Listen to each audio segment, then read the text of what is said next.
Good morning. बरेच दिवस झालं रेसिपीचं शूट करणं जमतच नव्हतं.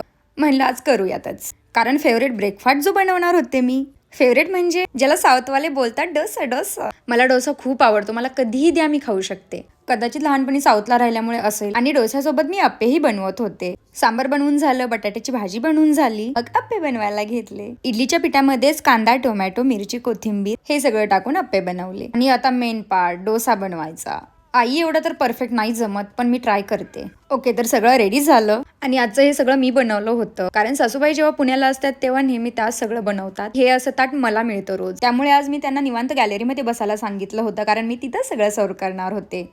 सोबतच अहोंनाही ताट केलं. पण मी न खाता हे कसं खाऊ शकतात? बोले चल, तू बनवतेस तर मी तुलाही खाऊ घालतो. आणि खरंच खूप भारी झालं होतं सगळं. कधी कधी महागड्या गिफ्ट्सपेक्षा नवऱ्याने एवढी काळजी घेतली ना तरी पुरेसं असतं मुलींना. एवढी छोटी गोष्ट ही पुरेसी असते त्यांना आनंदी व्हायला. भेटूया नवीन व्हिडिओमध्ये. Okay, bye bye.